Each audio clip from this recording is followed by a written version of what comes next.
Hello, good morning. तो बच्चों आप लोग के लिए मैं आज स्टोरी राइटिंग से दो होमवर्क लेके आया हूँ।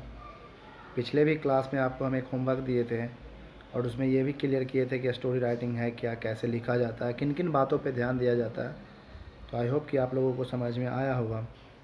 आज हम दो होमवर्क लेके आए हैं और ये आपको, अगर जो बुक होगा आपके पास प्रीवियस ईयर वाला, उसमें भी फिल कर सकते हैं। ये सेम स्टोरी है। अगर बुक नहीं है किन्हीं के पास तो वो न्यू कॉपी में लेके इसको कंप्लीट करें और एक अच्छा सा स्टोरी आप तैयार कीजिएगा। तो समझिएगा स्टोरी क्या है। जो फर्स्ट आपका स्टोरी है, समझिएगा इन चीज़ों को कि पहले तो यहाँ एक थीम दिया हुआ है कि फॉर्च्यून फॉर्च्यून ऑफन फेवर्स फूल्स। क्या होता है कि भाग्य जो हमारा होता है वो मूर्खों का भी साथ देता है, ऐसा नहीं है। और जनरली ये देखा गया कि प्रायः उसी का साथ भी देता है, ठीक है। तो फॉर्च्यून यहाँ पे देखेंगे कि ऑफन फेवर फुल्स। तो इसी से रिगार्डिंग क्वेश्चंस भी है। तो पहला है यहाँ पे एक कैरेक्टर है माय यंगर ब्रदर, ठीक है। यहाँ पे माय अपने आप को बड़ा ब्रदर ये बड़े यंगर ब्रदर समझना है, ठीक है। अपने आप को बड़े भाई समझना। और अंकुर जो है आपका, वो आपका छोटा भाई है, यंगर ब्रदर है, ठीक है। तो my younger brother Ankur spoiled child. आप देख सकते हैं कि जो छोटा भाई है वो कैसा, काफ़ी स्पॉइल्ड है। कह सकते हैं कि वो किसी भी चीज़ में उसको मन नहीं लगता है, कह सकते हैं, ना स्टडी में ना घर के कामों में, काफ़ी वो स्पॉइल्ड है। Never serious about anything. अब जब वो स्पॉइल्ड बच्चे का काम ही रहता है कि कोई भी चीज़ में सीरियसनेस वो नहीं दिखाता है। तो आप देख सकते हैं यहाँ पे कि वो कोई भी चीज़ों में सीरियस है ही नहीं, किसी भी चीज़ को लेके वो सीरियसनेस दिखाता ही नहीं है। जिसके कारण क्या होता है कि फेल ट्वाइस इन ट्वेल्थ।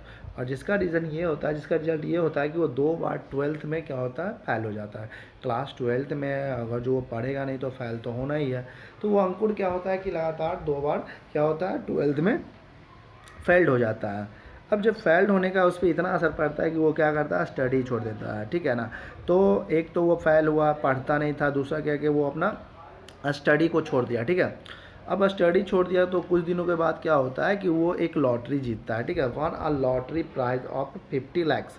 कितने रुपये का, 50 लाख रुपये का अंकुर को एक लॉटरी लगता है, ठीक है। ये काफ़ी अपने आप में एक बहुत बड़ा अमाउंट है, 50 लाख रुपये, ठीक है।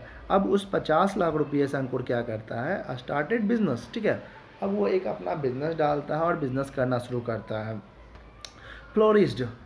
देख सकते हैं कि बिज़नेस जब वो डाला तो बिज़नेस भी उसका चल ही पड़ा अच्छा खासा। ये नहीं हुआ कि वो फेल्ड हो गया बिज़नेस में, ठीक है। वो स्टडी में तो फेल हो गया, बट यहाँ पे आप देख सकते हैं फॉर्च्यून इसका जो है, भाग्य जो है कैसे इसका साथ दिए जा रहा है, ठीक है। फ्लोरिस्ड हुआ, marriage a rich heir the only daughters of her parents. अब एक लड़की से वो शादी करता है जिसका वो इकलौती बेटी रहती है, जिससे वो शादी करता है एक अमीर घर के बेटी से। तो वो उसका इकलौता एक बेटी रहती है। पेरेंट्स डाइड, ठीक है, leaving all her inherited property to him. अब क्या होता है, अब शादी तो हो गया, अब लड़की के पेरेंट्स जो होते हैं वो भी इत्तेफाक से डेट कर जाते हैं और जितना भी संपत्ति रहता है वो अंकुर के लिए छोड़ के चले जाते हैं। और फाइनली क्या होता है, अंकुर उस लाइफ को एंजॉय करता है। तो ये एक क्लू था और आपको इसमें क्या करना है, इस स्टोरी को कंप्लीट करना है। एटलीस्ट 200 मोर वर्ड में ही करेंगे तो ज़्यादा बेटर है। एंड सेकेंड क्वेश्चन जो है, सेकेंड क्वेश्चन भी आप देख सकते हैं यहाँ पे कि लिखा हुआ है right a story, short story on the theme self help is the best help. दूसरा जो यहाँ पे स्टोरी है आपका, वो कह रहा है कि self help is the best help. अपनी ही मदद करना वो सबसे बड़ा कह सकते हैं हेल्प होता है, ठीक है। पहले अपने आप को देखेंगे फिर किसी और को देखेंगे कि क्या है हम, नहीं है हम, ठीक है। तो पहले हम लोग अपने आप को देखेंगे। तो यहाँ पे भी आपको समझने की ज़रूरत है। आप देखिएगा कि सेकेंड स्टोरी आपका क्या कह रहा है।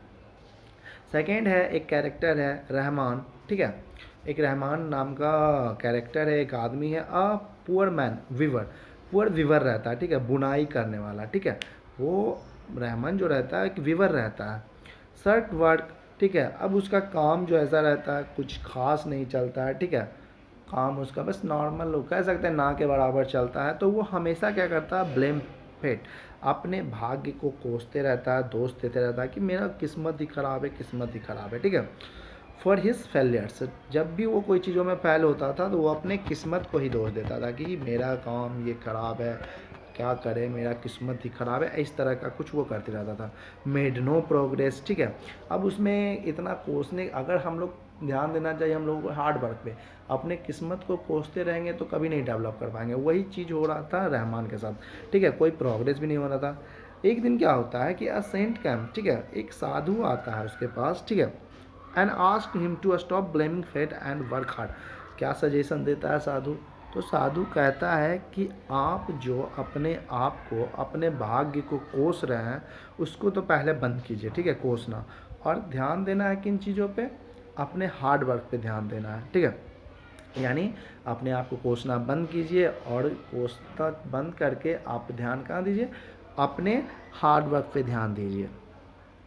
नो एक्सक्यूजेस, ठीक है, किसी तरह का बहाना नहीं, क्योंकि हम लोग सब जानते हैं कि सक्सेस का एक ही मूल मंत्र है, हार्डवर्क है, फोकस है। अगर जो बैठे बैठे अपने आप को कोसते रहेंगे तो हम लोग कभी सक्सेस लाइफ में नहीं हो पाएंगे, ठीक है। तो वो क्या करता है? फॉलो द एडवाइस, और फाइनली क्या करता है? उस संत का वो एडवाइस मानता है, ठीक है। बिकम प्रोपरस, प्रोपेरस, ठीक है, वो लगभग लगभग अच्छे हो जाते हैं, अच्छे कंडीशन में आ जाता है, क्योंकि वो हार्ड वर्क भी करना शुरू करता है। एंड आफ्टर डैट जब वो ठीक ठाक हो जाता है, कह सकते हैं एक समृद्धि लायक हो जाता है, तो वो क्या करता है? वन एंड ऑल, खुद को, एक को, सभी को जा जा के वो खुद ये मैसेज को स्प्रेड करना शुरू करता है। वो मैसेज क्या रहता है?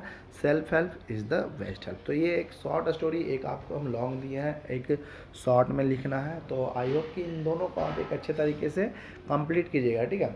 और हर एक उन बातों को ध्यान में रख के कंप्लीट करेंगे हम लोग, जो आपको हम बताए हैं कि किन किन बातों पे ध्यान रख के स्टोरी को कंप्लीट किया जाता है। So thank you, and I hope you all are well and stay at your home. Thank you.